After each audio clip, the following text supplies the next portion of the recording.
Okay, so we've got the Gallows Hill course video here. So we thought maybe, Tim, you could talk us through some of the joyful moments. Yeah, maybe some a couple of the pain memories. points. Yeah, for a few people you might remember these anyway, but it'll be useful to start with. So. Definitely. So we've got the start here in the lay-by. So what do people expect here when first starting off? Okay, so you obviously will be a queue of riders and you'll go off at minute intervals from that point. The biggest mistake lots of riders do, they think it's only a 10-mile race and they'll sprint off the start line. It's probably one of the worst things you can do because straight away you put your legs into a bit of a lactate threshold and you'll be feeling it for the rest of the 10 miles. So start off easy, build into it and start upping your gear and getting comfortable on your bike. So that's probably the most important thing to start with. Yeah, I've probably made that mistake plenty of times going down here. Yeah. So once we get to the end of here, it's pretty flat on this road, would you say? Or? Yeah, it's pretty flat. So the first 3 miles of this course, it's definitely the funnest part. It's flat and then into a lovely downhill, as you'll see in a second. So really enjoy that first part and get comfortable on your bike. And so what you'll see is a sign approaching a junction. This is the only junction where we won't have a marshal, so it's a left turn. So please make sure you're looking and giving way to the right hand side. Not normally too busy, but again, just making sure you're checking the traffic. And on this occasion, there was a car. Okay. So this is where the fun starts, really, isn't it, on this course? Yeah. Because this is I quite enjoy this bit. This is normally a nice long downhill. It's quite sheltered as well from the trees, so you won't have too much wind interference. And what will happen is, again, you start going flat, so don't sprint out the corner again. You don't want to start building like lactating your legs, and you just want to build your speed and start taking it down the hill. And say this is where you can really start ramping up, getting into your top gear, and just enjoying the course.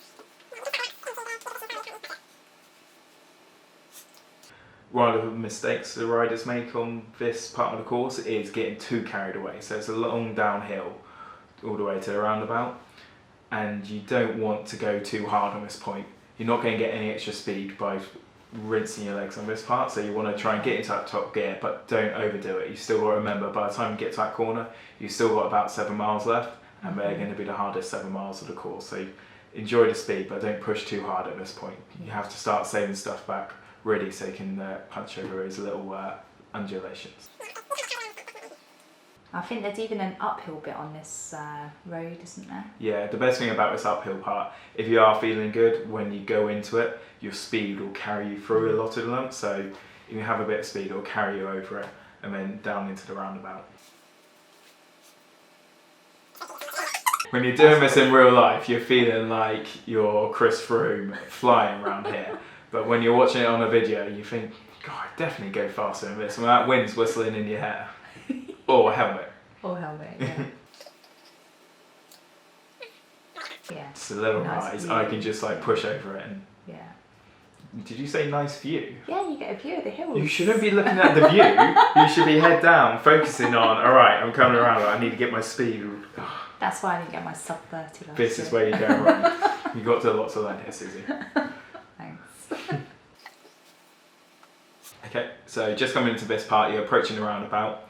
This is where you will see our first marshal, and they'll be directing you to turn left. So it's the first exit, so making sure you're clearly looking to the right. Again, it's not normally too busy, but every now and again there might be a car.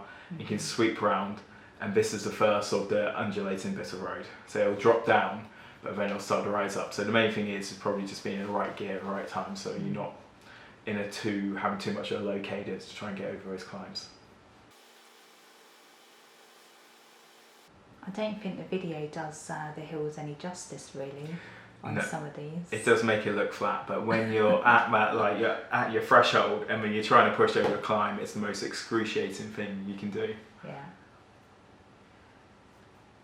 And if it's not excruciating, you're not going hard enough. What, even at this point? At this point, you should be feeling it, but you know, you've got a lot left in the tank. Yeah.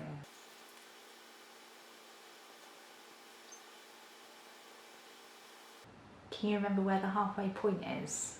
5 miles. Is it along this part? Yeah, so 5 miles is along this part, but it's just probably 2/3 of the way along the road. Okay. So the longest part of the course is Puddletown Road. That's about 3.5 miles long. That'd be your longest stint.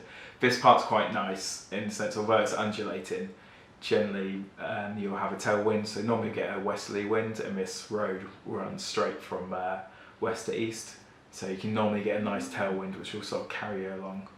Okay. Again, going along this road, especially on Saturday, you get some nice downhill still. You still want to be holding a little bit back, so you're sort of just below your threshold here, because you know you still have, at this point where we're looking at, it's about 6 miles left to go at least. Mm-hmm. It's you can look at your watts and make sure you're not going above what you know your threshold is, because at that point, it's say you're going into Puddletown Road, so at the next left, that's when you really want to start just bumping just above your threshold. So this part, you just want to be holding back. Okay. But still, always go and feel and see how your legs are. Some days you'll feel fresher than others, and go from there. So if you're feeling good, you can let it out a bit more. But do remember, the hardest part of the course is after our next left turn. Then it really starts to hurt. Yeah. What's your favourite part of this course, Susie? I quite like this section, this road.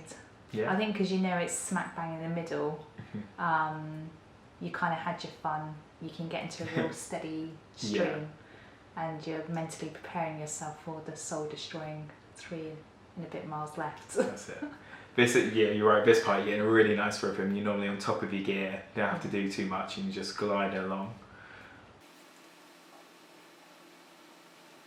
But it can be quite unforgiving, this road. So the second part of it can be it's a gradual incline. That's isn't it. So it's a bit deceiving. So you'll go along this like nice false flat going.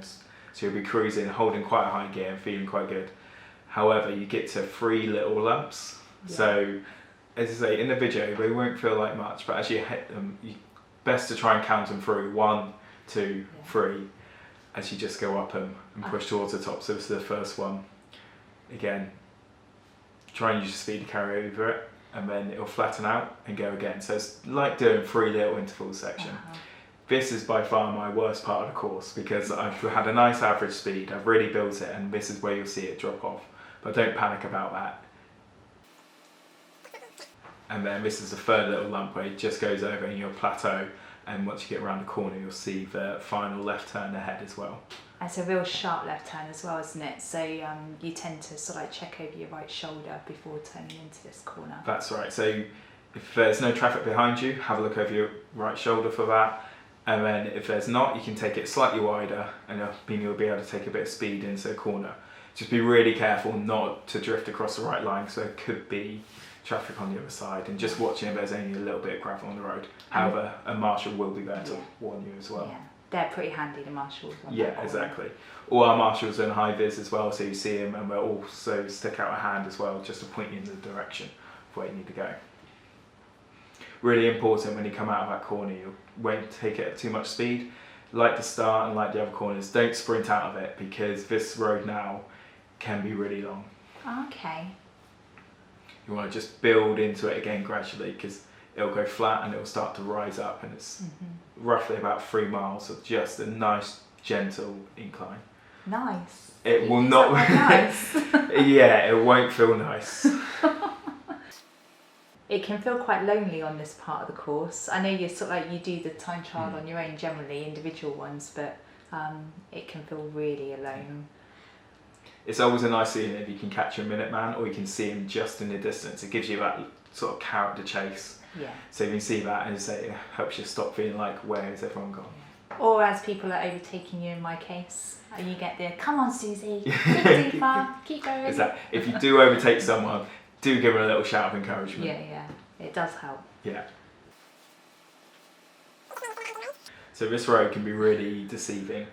It looks all very familiar. Both sides of the road are surrounded by heathland and trees, and you can think, I'm nearly at the finish. However, there's always another corner to go. So if you can see your distance, make sure you're having a quick check of that to make sure you're not deceiving yourself that you're going to see the finish car, only to find out that you've got another mile to go.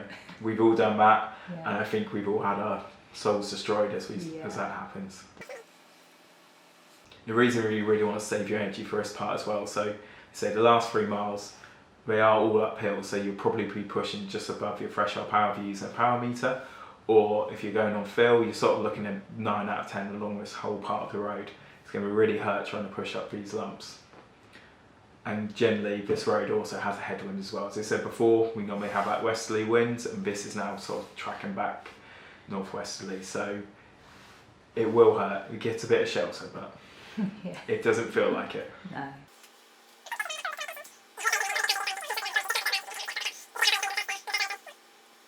I think at this point you've still got about another 1.5 to 2 miles to go. So again, you still have to be holding your legs back slightly so you can then squeeze them that last half a mile. That's when you've really got to go 10 out of 10, 11 out of 10, Yeah. and just push everything.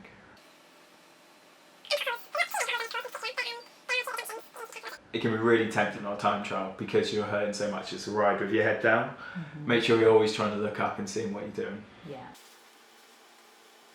Do you take any water on board with you when you do a 10 mile? No, because generally you're doing this time trial Gallows Hill between 20 to 30, 35 minutes or so. Mm-hmm. So normally in that time you won't want to take on water. But that's always on riders' preference. I know a few people do take on water because they might get a bit of a dry throat or might get a cough halfway through. Okay. So it's just a good thing to sort of moisten your mouth up.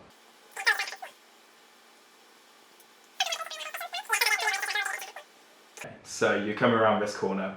This is the final straight, and this is where you should be trying to just push everything you can. So build your speed, build through the gears, but still keep that high cadence. You'll come up a little rise, and at this point, I know I said this is fun, but if you're not feeling sick by this point, you haven't gone hard enough. Really push everything you can to get to the line. There'll normally be a group of riders who have finished today as well, giving you a cheer, and then you would have finished. Excellent. Thanks, Tim.